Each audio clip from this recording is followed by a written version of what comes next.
Team Liquid's turn to ban. Alliance's turn to ban. Yeah. I think it's a pretty natural response when the most favored heroes are Bane, Dazzle, you have SF in the pool who sometimes gets a mech, we have mech offlaners. I mean, I think Ancient Apparition is just this escalation, essentially. We actually did have a Nick here from the side of Team Liquid. Bane. Team Liquid's See, turn things to feel so much more normal now. Wisp and Prophet taken out in the first two. We get the first ever game at the Defense Land Final for Mind Control on his Darkseer, and then you get the Bane Gyrocopter. Everyone is currently in an armchair. It's the comfort zone. And Winter Wyvern. Would make a lot of sense. You got a Darkseer, why not? I mean, it's just a simple combo. Huskar. Bid again. Yeah. Considering they're taking... Huskar. Spearman.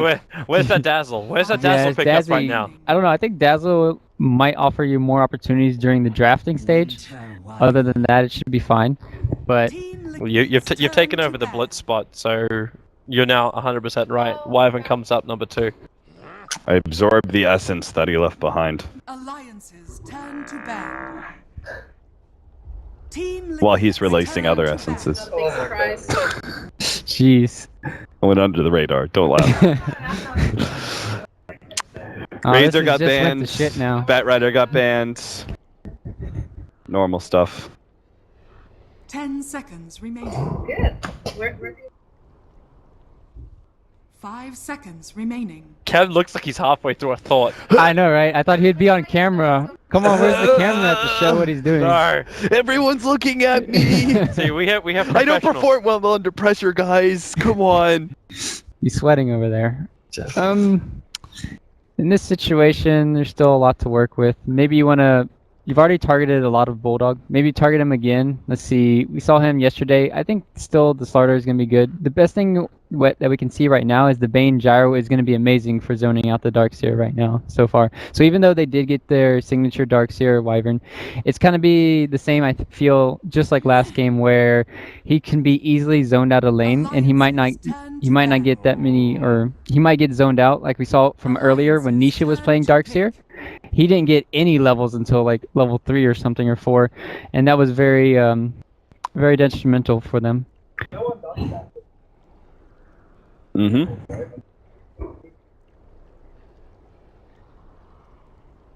There's just too many other combos which they're worried about. Like, Alliance is worried about, obviously, like... It's Vader Ember being- Spirit and Juggernaut. Those Yeah. are very scary right now. But you choose to take out at least one of the mids, and then you take out one of Matumbas. That Ember's Yeah. is obviously it's a great combo for everything Liquid's got.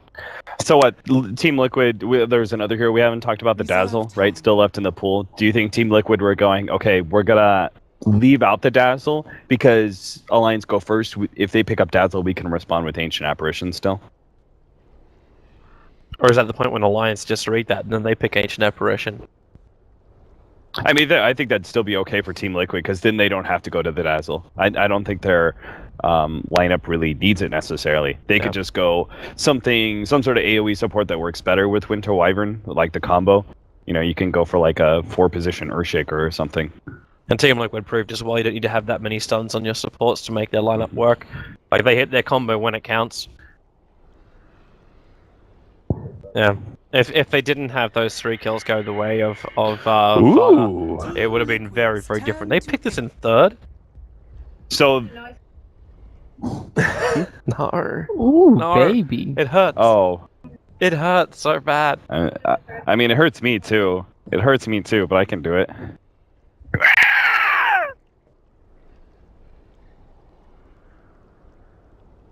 He hates Phoenix for some reason. I really do. He hates high skill heroes. No, yeah, but no. Jeez. This No, escalated well, quickly. I like Drow Ranger. Right click, right click. Yeah. And what's Phoenix do? He throws his gunk on me and I attack slow and burn. True story, everybody. Toby actually, he only plays Drow Ranger in pubs, and That's he not a only true plays story. it in showcase view. That's Showcase view, jeez. Are we playing RPGs now or something? That's Oh. two things which are completely untrue. I actually very rarely play Joe Ranger. She needs to be buffed before I play her again. She just doesn't work. Alliances Nice turn answer to from pick. Team Liquid. Do you Like- think they could have picked up the Dazzle Huskar? Because it does give you a lot of attack speed against the Phoenix already. Could they have gotten away with it? It really wouldn't have been that bad, but this is just a lot safer.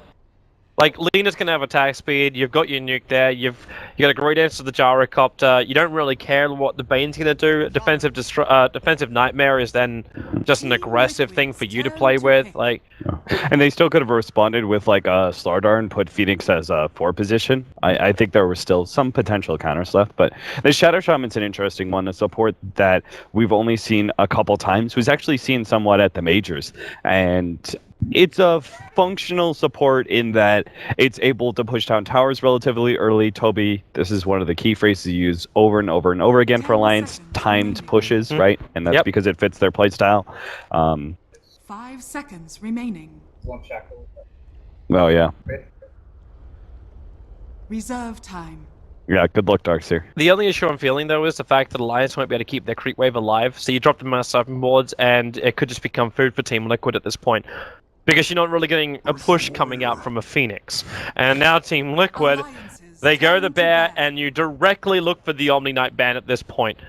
Like, this is the combo that Team Liquid run time and time again, and would completely destroy Alliance. And they have the position for it, too. They can run a 4-position Omni Knight at the bottom lane with the Darkseer, ensuring early levels on him against the Shadow Shaman Gyrocopter, Yep. and then obviously 5 seconds works remaining. incredibly well with the Ursa. And then Shaman doesn't, like, Shaman's attack, Bane's attack doesn't get anything when you can also get, like, Reserve time. Repel as just an extra level in the early stages. Man, I love Ursa. The biggest problem Such a if they fun do hero. get an Omni Knight is then they have 0 lockdown until... It's kind of like what we saw earlier from Team Liquid. They just kind of have this huge team fight synergy based on the Wyvern, you know, getting up those stuns. But Lina does have some Yules, but is not going to be able to pressure the Phoenix off the lane this time around. Are they giving So- Liquid the combo?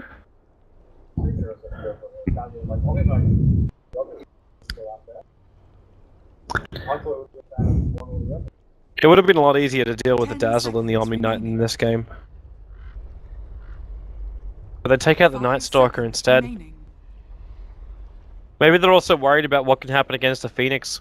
I think they should have maybe Reserve banned time. Rubik. Honestly, Team Liquid could be thinking about a Rubik. This could be a very good game for it.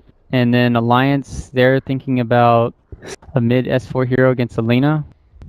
Wind Ranger isn't all that bad against her. Alliances True. turn to pick. Well, Jeez. S4 didn't even wait for Turn that. to pick.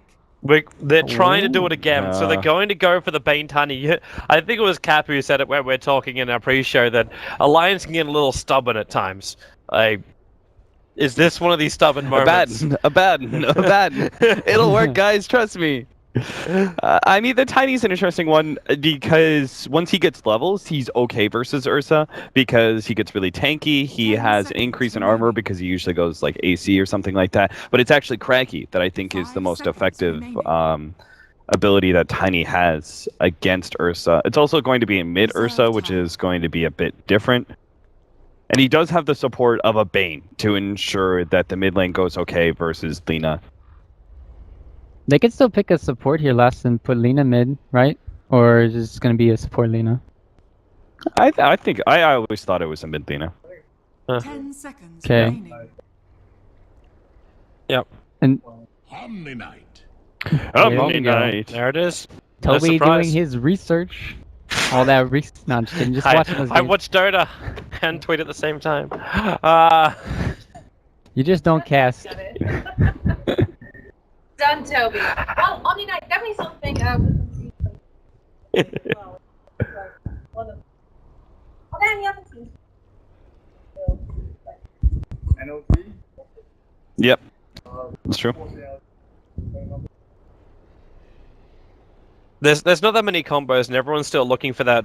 Like, because Ursa's kind of become like that flavor of the week as far as heroes go. So you're always looking for that one hero that's going to like buff him up perfectly or give you the big advantage in the fight. And Omni Knight kind of gives you that. And as Cap said too, like with the 10 Darkseer combo, seconds remaining. that dual off lane is kind of like nothing can be done for Alliance. And 5 seconds I'm actually interested to see remaining. how well the safe lane's able to do. because Loda got shut down the Tiny before. In this game, I don't know how much base he's going to get.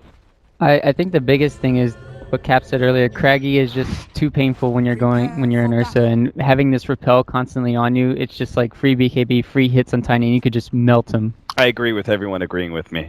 Good. Cap's so smart for You're once. so smart, Cap. You're so smart. Woo! The game and Yeah, welcome to our special game.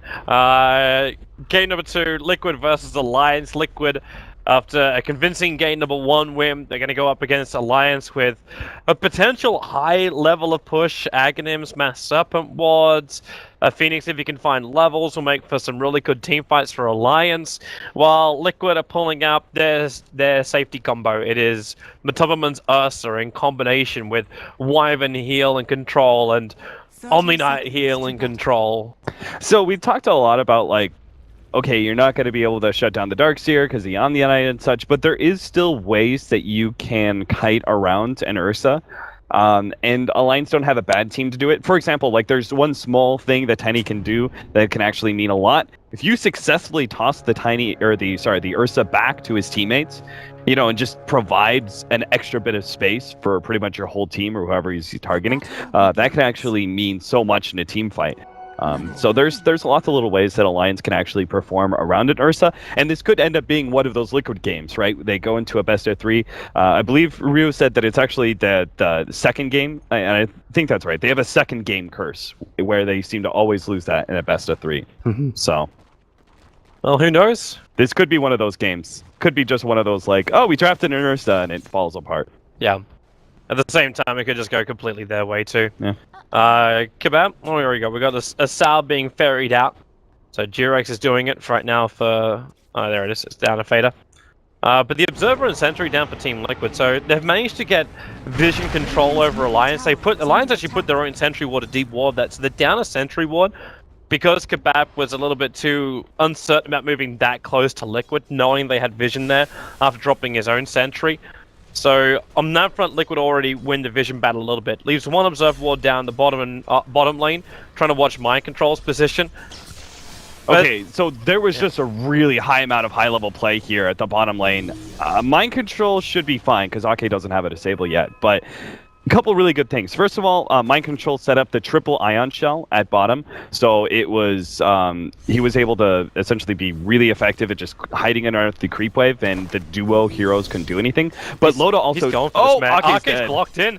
The speed creeps are just blocking his way. He'll try and cut back down again. He's got enough life. That regeneration from the tango is doing the work. It's only a level 1 Iron Shell, but with the punch from Mind Control, not only will he take first blood, he'll take the entire camp to boot. And you're starting to see a reason why. I always wonder whatever happened to your aggressive Darkseers. Like, I love the days of Universe when you'd get like 1 or 2 kills running aggressive Darkseer. Mm-hmm. It's good to see it back again. Yeah, and now he's about to be level 3. This is huge for Darkseer. One of the big things that Loda did that was exceptional is that he denied 2 of the creeps in that first wave to prevent the Darkseer from getting level 2. Because that's the biggest problem. Once Darkseer gets his surge, becomes kind of unstoppable in certain lanes like this, especially if he gets the Omni-Knight to rotate down to the bottom lane for him eventually. But it seems like they're going to keep him at top for the most part, and Jarex is just going to be rotating mid. This may switch up as Jarex's effectiveness as a roamer into the mid lane is going to eventually die out. Bulldog's taking way too much damage. He's going to dive away. The Wyvern, Jirax, okay, he can't dive any further than this. Bulldog also can't come back to the fight. He's only got tangos available, so there's no quick regeneration for him. I'm actually wondering what he's doing hanging around here in the tree line. You won't regenerate fast enough, but I suppose it's a Phoenix, right? You've got to be in a position where you can get levels. Yeah, I mean, the fact that the creep wave is pushing in is hugely in the favor of Admiral Bulldog, and he hasn't died for it yet, so... Even if he did die, I would say it's, kind of worth it, just expected. Especially since First Blood has already been given away. Yeah. So doesn't have to give too much. That Ursa still, though, has got a crap ton of farm. And if this is going to be something like the early Vlads, then moving in and taking out Roshan's going to be a very, very simple task for Matubberman. Yeah, I mean, that's the beautiful thing about the newer, so you don't even need to get Vlads. You could just have the Morbid Mask, right? And it's sufficient enough to be able to take Roshan at, like, level 5. True. Actually wondering if Alliance is able to contest Roshan. You think about it with the timing of the Ursa. With this level of farm, he's going to be doing it before the 10-minute mark. Is there any way Alliance can move over and stop him from taking it? I mean, they just have to check it out constantly with like a support or something like that and just keep eyes. What they need to do is just stall Ursa taking Roshan long enough until they can actually do it themselves, which is possible thanks to the fact they have a Shadow Shaman. And Admiral Bulldog thought he had the bonus damage there. Kura just walks in, purifies, and takes almost 3/4 of the life off Admiral Bulldog. He is not a healthy man. Kuro wants to do it again. With a DJ Nora, at least he had forced out the Icarus dive for Phoenix. Yeah, the one level of DJ Nora and then the early boots, he could even get an Orb of Venom. And Omni-Knight is actually one of the more efficient melee supports at zoning out heroes. Most melee supports are terrible at it, but Omni-Knight has a skill set that allows him to do pretty well. You almost put him up there next to Treant. Yeah. with just the huge physical damage you get, and then Leech Seed for the slow. And of course the sustain that comes with it. Things are going all right for S4 in the middle lane. This is obviously not a very favorable lane for a Tiny, but he's 19-3 compared to the 25-8 on Lina. I would say about as expected. We'll see what happens when Fada gets his level 6, though. Say hello to Face Boots for Matumba. Run around farm as quick as you possibly can. Jirax is already preparing a lot of stacks. And S4, okay, Avalanche, Oh! He moved back too early. Meaning he actually backed out from Fada. So he doesn't get the toss back, which was meant to be the play. It was the toss back into Brain Sap level 2. If that was enough damage, Nightmare and wait for an ability to come off cooldown for S4. Pulling coming out from Ake, this makes things a bit difficult for Loda as he tanks up a lot of Ion Shell damage because of that, but it is giving Ake levels, and that's critically important. Obviously, a Shadow Shaman is not a very strong support hero without that level 6. Actually, So neck and they're neck getting for the there. levels between Bulldog as well as Mind Control. Mm. In fact, Bulldog just in front of him. And with Tranquil Boost available too, he's having a great time on top. But Tumberman's not going to have a great time here battling up against Bulldog unless Bulldog gets himself caught. And the Icarus dive will be forced out. Yeah. And he'll Fire Spirit damage into Kura, which Omni-Knight doesn't really care too much about. He can always just purify himself back up again. The only issue is burning that mana on himself. Yeah, he might just use Purify to help clear through these neutrals, but I mean, it's a double melee lane. It's just naturally going to be a lane for the Phoenix that he'll get a lot of levels in. They can harass out with the Omni-Knight, but they should never be able to get a kill on Phoenix, just because they have no disables. So. Yep. But Liquid did this last time. Like they chose not to go for any major disables. Until this Lina is able to pick up a Yule Scepter, you don't really have that initiation either. Apart from Wyvern's Curse, but Durex is always that sacrificed position. I'll be interested to see how the Phoenix works against Winter Wyvern, because usually they're a duo that Radiant's works bottom tower quite well is in under concert with attack. each other. But in this case, he's going to be diving into Winter's Curse.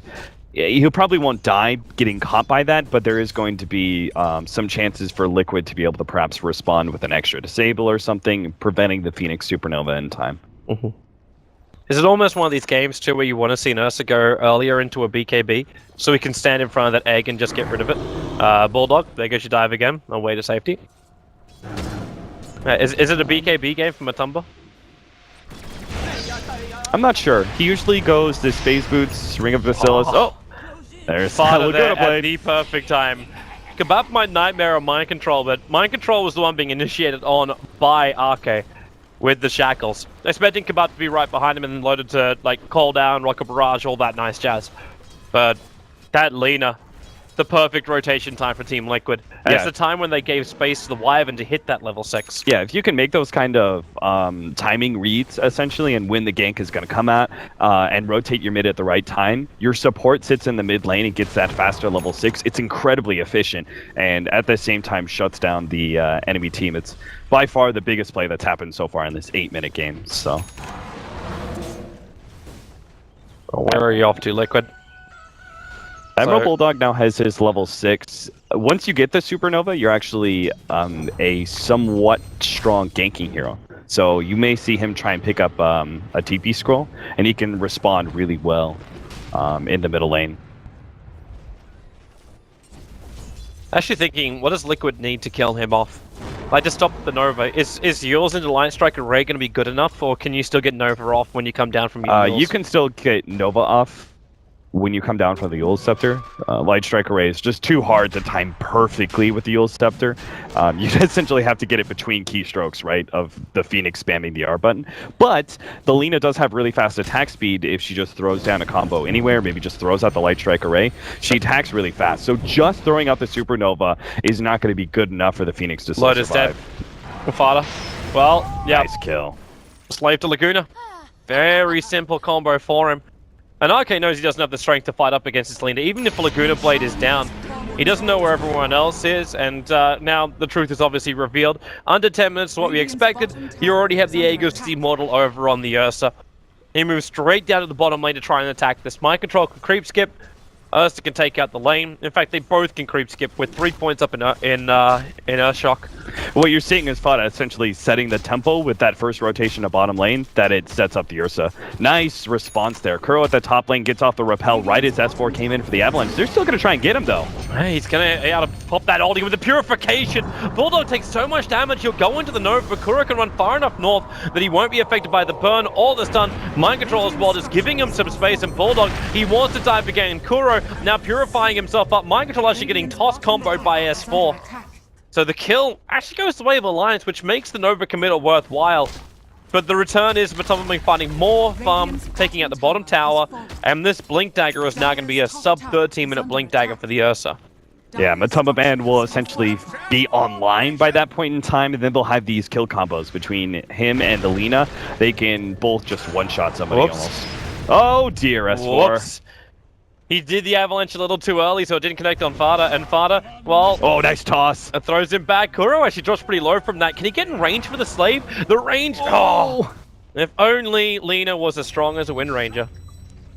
That power shot kill would have done it. Yeah, just tickled his tail a little bit, but... Yeah, Admiral Bulldog's doing really well. Level 8 by 10.5 minutes in with an earned Tranquil Boots. Again, it was a double melee lane, so it's kind of to be expected, but his progression into level 11 is really where you see the strength of the Phoenix. It prevents basically any one hero from one shot. He's going a loader, and he's going to bring him down. God, he's so the close. blow from Bulldog. Matumba couldn't let the last swing go. And RK, he only expended shock, so they do actually have the shackles available. S4's got the toss combo as well. He's going to hold onto it to get a little bit more control time, and they'll bring down Matumba through the Aegis to the Immortal. When he was so close, if he got that kill, that was a straight Blink Dagger there. But instead he dies, and that gets put on cooldown. But top tower goes the way of Liquid. Yeah, it's still Alliance making up for some of their losses in tempo control because of Fada's rotations. Those 2 different kills set up the Ursa to get Roshan. We're now at a point where they have to commit those kind of numbers just to be able to offset the advantage of the Aegis, which still means Liquid is being more efficient around the map. They got more utility now. With that Eul's Scepter done, like... efficiency is now just going to turn into strong attacks from Liquid, really strong initiations. And there's so much still protection from Liquid, so they can force the issue. Having, well, Winter's Curse is going to be here once Jirak's able to leech a little bit of the experience in the mid lane. In fact, they already go on Koro. Again, the repel. Yep, repel's down. Kebab goes to the full Fiend's grip onto one of his old former teammates, but they just don't have anything here. And Fada, well, the Avalanche will buy a little bit of space, but the Light Strike Array still connects on S4. They leave him there, and now the Omni ulti, they protect him. 2 heroes already down for Alliance. They move into the curse over on Kebab, and he won't survive underneath the tower. It's 6-2 on the board now. 12 minutes in. Team Liquid will take out the last remaining Tier 1 tower of Alliance, and they haven't lost really anything yet. Yep, Ursa is just such a direct counter to the Phoenix that even when Admiral Bulldog had good positioning for his Supernova, it still wasn't good enough. They're going in further. Matumba cannot be stopped. He had Iron Shells there. RK will try and slow him down, but now with the repel up, Matumba able to slow down RK. And, well, that Shaman is food. Very slow movement speed for him. Kebab and Admiral Bulldog TP to the Tier 2 tower, but it's all too late. Yeah, once Liquid got strong enough, like their team fight is quite strong because of Omni Knight and Wyvern. Their pick-off potential between Ursa and the Lina is insane. They just had to make sure the lanes went all right, and that's exactly what happened. And now you're going to see heroes like Matumba Man and Fada just running around trying to get kills. Not sure you want to come into this one load, and Matumba Well, they're going to surge him away after repelling him up. It's kind of Kuro and Mind Control just enabling Ursa to do whatever he wants. S4, the drum charge is triggered, so he's trying to catch up to the rest of Liquid, but Tumba actually starts with the Earthshock and then blinks himself away, but it's Kuro who will end up dying. The brain sap from Kebab ensuring the kill, but you still ran 5 heroes to the top lane to kill off an Omni Knight. Yeah, exactly. Matamba Man had a really good read there. Sure, he probably could have gone straight for S4 and maybe even killed him, but it would have been at cost of Ursa's life, and you can't afford those kind of one-for-one trade-offs as the carry on a winning team. So Matamba Man just backing out there makes the move by Alliance a little bit inefficient, and now they have to take this tier 1 tower in order to make up for their 5 manning. Is under attack. But can they even do this? Durex is waiting with Curse. He wants to fight. Mind Control's got the mech up. And there goes your Curse onto S4. Matamba will finish the job. He'll be sent up towards the air by the Avalanche shots. Kuro takes way too much damage. Can't get the full heal off in time. And this mech isn't repairing enough. Bulldog's Nova. It'll finish its full duration. And that means Ursa gets stunned up. The Cold Embrace won't save him. RK again holding the shackles for such a long time. And the perfect positioning the Mass Serpent was gave Alliance all the extra damage they needed.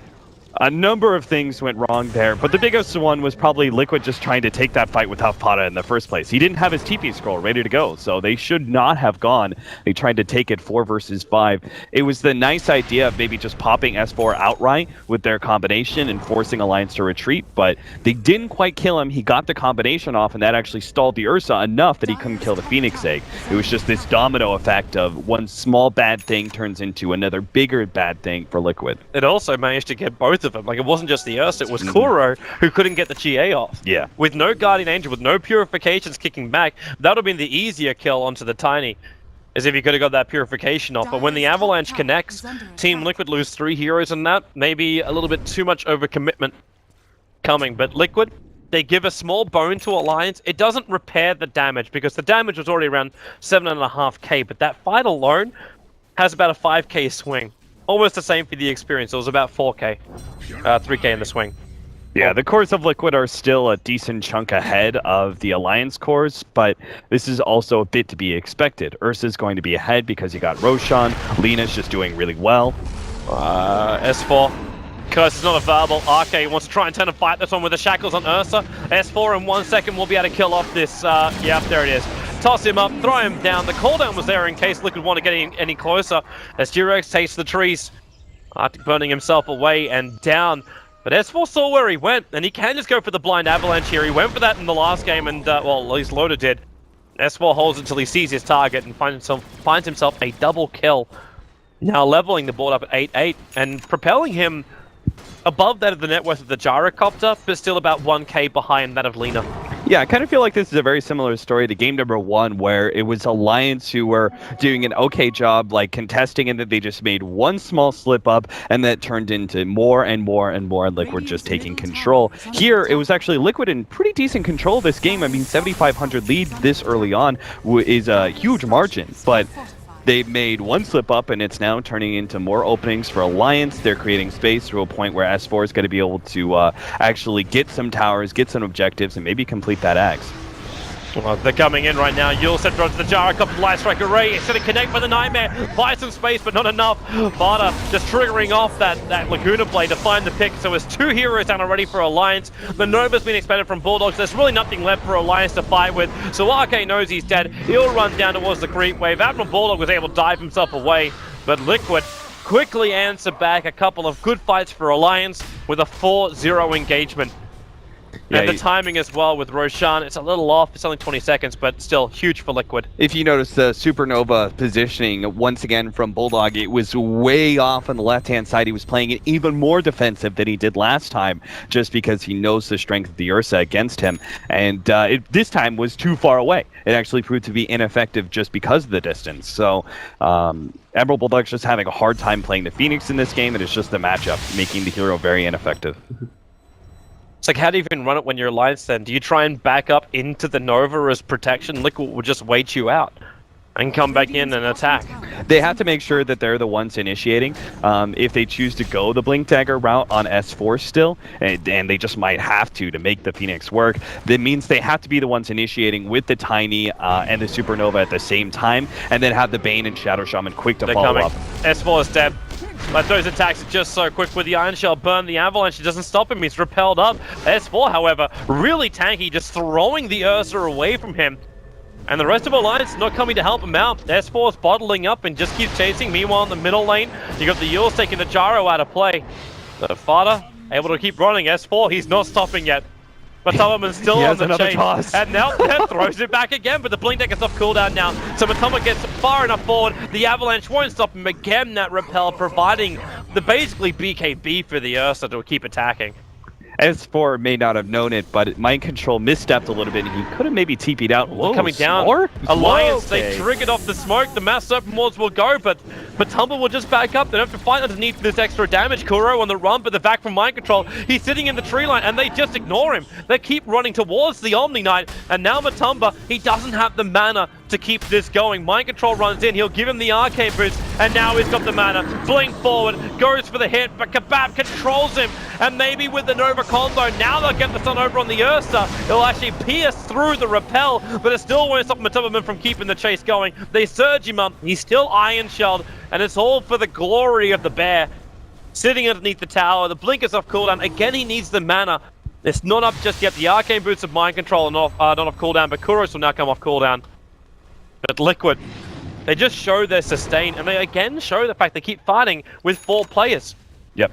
I mean, they tried it up there in the top lane defending the tier 1 tower, and it went really bad for them. But this is a lineup that can fight 4 versus 5 once you get to about the mid-game point. I would say 20 minutes is really where it starts becoming overwhelmingly powerful, because Ursa's going to have Aegis half the time, and he's just a hero that Alliance isn't equipped to deal with. They can dodge him, but they can't necessarily kill him. And this is just going to be too easy for Liquid to take. There's no way Alliance can stop it. And building into the early bash, Shattu is going to give, that control. Well, it's finally here. Aegis on Ursa, but there is a Blink Dagger on S4. This is really the only opening for Alliance now. They have to get pickoffs, or they have to make really good teamfight initiation, setting up the Supernova. They have to get the pick up before the fight even begins. If this is just a 5-on-5, it's not going to work for him. But the Observer Ward right now is doing the work. Thada has been by himself so often, and the S4, now the drums, the Avalanche. Oh, what? Oh, the Avalanche, it's not just an instant set of damage, it does go in a layer, essentially, and Fada was just, like, what, 0.25 seconds ahead of that damage that was coming forward? Those reaction times. Well played by Fada. That wasn't even just a double tap. Like, if that was a double tap, I could understand. He actually clicked and blinked. He got himself caught in the tree line for half a second, but he dodges the attack. That's the first reveal of the Blink Dagger as well from Tani. They needed something more than that.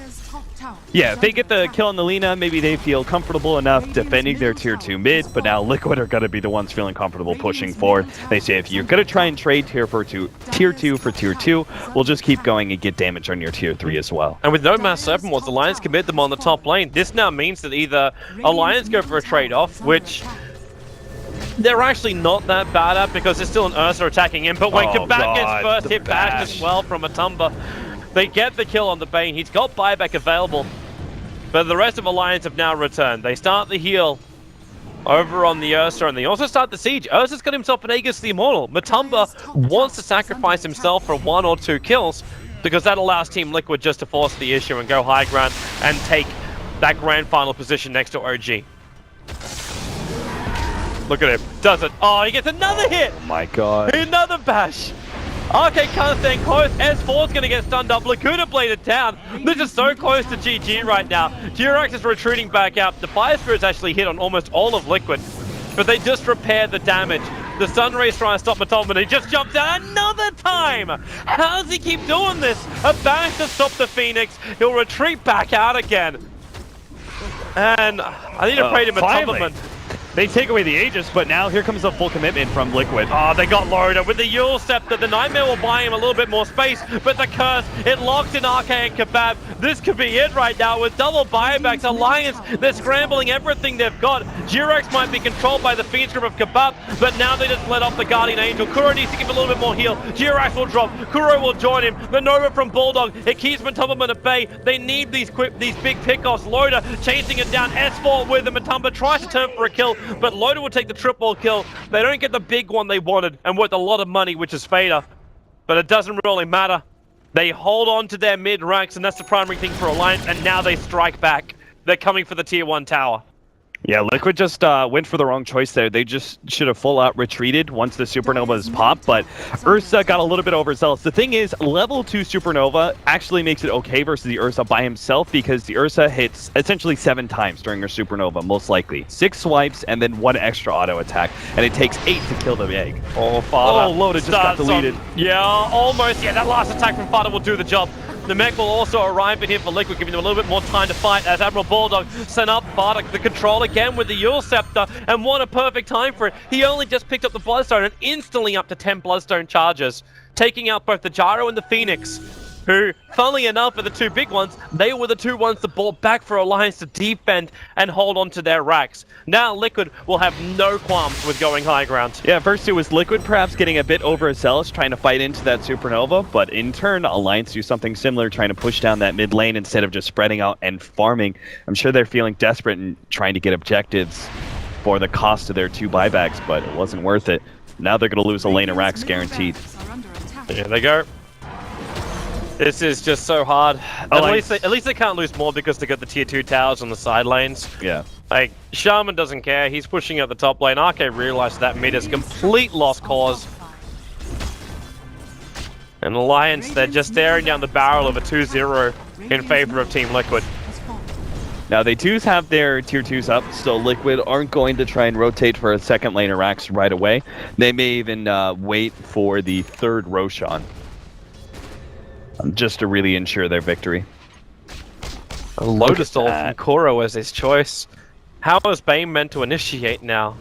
I'm assuming that's the primary thing. Like, you've got Repel, exactly, and you've got Lotus Ult. There's so much to spell. Bane can't do jack. Yeah, he can't feed script the repel target, which would usually be the Ursa, so he doesn't have many options. Are they actually getting so Ursa's going to build into a BKB too, either that or it's a Halberd. Bulldog, they don't go for him. They want the bigger target. It's over to Loader, and with the curse, they may actually get both. With a back into the wall, Loader is low. The purification from Kuro will find the kill, as Bulldog was able to Icarus dive himself away, but now it's a 1-minute opening. There's still the tier 2 towers up.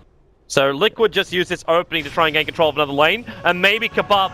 He actually gets the Fiend Script. There's no Lotus Orb to protect. A very aggressive blink up by Fada, and Shaman with the kill. He takes 1,000 gold for the kill on the Lina. Alliance should know that they just need to get out. They're not out though. Not yet. Kebab goes Invis. Starts the Nice TP. play. Matumba doesn't know. The back. Oh! Mind control! Just barely snags it there with the edge of that vacuum. Okay, he's going to be able to get out, so as a whole, like, that wasn't too bad for Alliance. He's chasing after S4. He's got How did so he get much him? strength. He's just enraged. S4 able to have time to blink away. Matumba, give him 3 seconds and he'll jump as well. But they found Bulldog. Kuro needs, well, he needs any kind of control. They just don't have it. With the slow, with Icarus dive already down for Admiral Bulldog, and then Observer Ward, they see exactly where he's going to go. Over. He has to stun Ray up, but there's bashes. It never ends. He doesn't even have an abyss. I don't think he even needs an abyssal blade. That's the reason why he can build like an SMY or a Fada BKB. just got S4. Oh, he missed the Light Strike Array though, and S4 might be able to escape because of that. Fada's trying to keep up with him. Mind Control's coming in behind. Fada needs this kill. He already lost his Bloodstone charges. He's down to 6. But now he'll hit the LSA, and S4 vacs back in. The Darkseer will find the kill. Great communication between the two. He told Fada, hey, I'm going to force staff you, use Light Strike Array, and then we can actually get this kill. They comboed it up quite nicely, and they'll finally get one of those tier 2s. That was the thing before. When they killed Loda, it's not like they could actually translate that into anything. And then Alliance got the pick off on Fada in return, and it was actually okay for Alliance because of that, if they just gotten out. Yep. So they're going again. Jirax is the one to be controlled. RK commits the Mass Serpent Wards with this kill as well. The Glimmer Cape was not in time, so couldn't protect him. There was still dust as well available for the Shaman. But with Mass Serpent Wards down, now there's even less defense for Alliance to work with. And, well, Matumba doesn't care. He gets another back. The Fiend Script's there from Kebab. He'll keep the Ursa control, but the back, the Nova will come off, but the damage is being done, and Kebab will end up dying. Oh, no, the Glimmer Cape will let him survive. S4 comes back in for another fight. The Team Liquid, they just keep beating it out. You'll lose. Well, you'll lose your bottom racks at least here if you're Alliance. But there's nothing more, like that tier 2 tower's still on top, but Liquid could just force the GG push if he wants to. Yeah, certainly. They could stick around. They still have Guardian Whoop, Angel. hello, tossing Matumba back in, and Mind Control, well, there's your fact. The 3-man Matumba, well, he's got that Lotus Orb on top of him. 3 heroes down, they'll buy back on the Bane. They just will keep bouncing this around. Has fallen. Another toss back. Yeah, but it's Matumba, Kebab doesn't want that. Please, no. Kebab's Glimmer Cape will protect him again. They'll get the shackles on Matumba. Kuro, he breaks him free, and another burst hit, but they toss him in, but he blinks out. He doesn't take the damage. He'll get back out again. S4 wants to go for more, but now he's cursed up, no. and they call Bulldog as well. The what a Nightmare protected a moment for S4, but will it be enough? He's tossing now Matumba away from him into the call down on top of Loader. Bulldog's still going to die in the back line, trying to sunray himself away. Kuro with that protection from Jirax. He won't let him survive long enough, however. Shaman still gets a shock off, but Alliance, they're throwing everything they've got to keep Liquid outside their base, but a double Light Strike array from Fada. Kebab, another Glimmer Cape save for himself. punch him, RK S4! will not be so lucky, however. S4 might be there to try and get a couple of kills, but Fada will take his life from him. The 4-star pushing this Lina out again. RK's on the chase. The Yulsep is still on cooldown. The Light Strike array will buy a little bit more space here as he'll blink away to safety. Keeping Alliance, well, with the bottom ranks intact, they still have it. Alliance held. Somehow they managed to hold. Liquid just got too over-aggressive. Matumba, man, like, they were just getting kill after kill after kill, and they think, you know, oh, we're just going to be able to end this game right here, right now. But the thing is, it really wasn't necessary. They didn't have to dive in that deep. They didn't have to give away those opportunities to Team Liquid. Obviously, they're still in well control of this game, but for example, if Alliance were to smoke up as soon as the Tiny revives and they catch Liquid doing Roshan, they win that fight, they steal Roshan for themselves. Like, that's an opening where Alliance shouldn't have ever been able to get that kind of opening. But we'll see if they can actually get that sort of play. Both the carries are going to be up in just a second here. And they're ready to fight. Full Greaves done, they're ready to dispel. Fada's back the front lines with a couple of Bloodstone charges. His BKB practically done. Yeah, it's Liquid are ready to go. They just pop into Roshan, grab the Aegis, and go again. Oh, Alliance, you can't let this go for free. They got no choice. That Observer was watching it all. They have to smoke themselves in if they're going to go. But, okay, they've got one over on Kebab. And they're grouped up for it. Are they close enough to be visible? They're going to be too late. Bulldog's going to come in range of the Observer. Yeah, Roshan's already gone. Like, by the time that actually, he's 19 charges, 20. Well, Yeah, that's the thing. It doesn't look like he's doing it fast until he pops his ult. Yeah. And then Bulldog called out S4, big space created, but Bulldog's the curse! Again, the Nightmare tries to protect him, but the back into a big wall. That's going to control Alliance right from the horrible choke point for them. Liquid will take to the high ground and then just beat out Kebab. Kebab will keep himself alive a little bit longer. The Gem of True Sight will be lost. Everything will be lost for Alliance. Loader's back at base at the moment. And Tiny, well, what do? You can buy up your Aghanim Scepter if you're S4, but you know you're never going to be able to push. You'll never be able to have the damage out during the fight. Team Liquid, like, this one is pretty firmly in the bag. Yeah, S4 just buys out his Aghanim Scepter because really, what's the point? You're not going to be able to do much. It's the last hurrah, at least on his Under attack. on mean, his a buyback stats. He can doesn't say mean he bought an anything. Aghanim to 32 minutes. Yeah. Like, that's his upside, as opposed to just losing the money. If Alliance still want to hold on to this game, it's probably giving up this lane of Rax and trying to hold top lane. There's your jump, Matumba. The Yulsep, however, not the greatest coordination, but they still control Loader. And Fada, he's got all the physical damage in the world. Nova or not, Matumba will just get rid of it. And that's the double kill now. And this should actually be it. S4 underneath its own tier 4 towers. There's no buybacks available here for Alliance. There's really nothing more to give. They still haven't even lost their bottom ranks. Matumba sucks at taking out buildings. It's the only big downside really about this hero. But he's great about taking out Alliance players. And he's jumping in deeper for this one. The toss, throwing Matumba back, not inside the pit. As now that bottom ranks will go down. And Alliance, they're not giving up yet. Liquid, they'll push it to the towers. At least Fada, okay, there it is. The Yule Scepter, Light Strike, S4's got nothing to protect him apart from that Glimmer Cape, but they've got the gem over on Liquid, so they see him moving around. It's just like they're just trying to put the final nail in the coffin, but Alliance are refusing to die. Yeah, they know the tier 2 is up, so there's no way for Liquid to get Mega. So if they want to be able to end this game, they actually have to go straight for the throne, which offers Alliance one more opportunity. Radiant's It's one. ancient is under attack. A very thin one. S4 needs to be able to blink and toss back.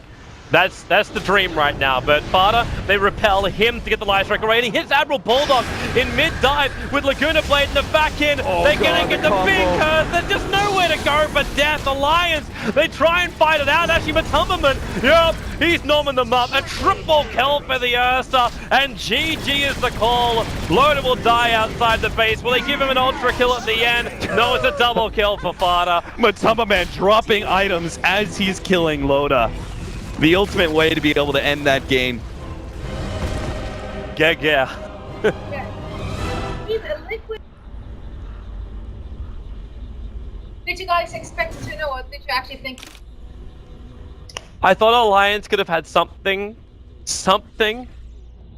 but they had everything taken away. No. I thought it was going to be a 2-0. Yes. Cap's a realist. I mean, that's the thing. If Liquid Alliance the first time around, I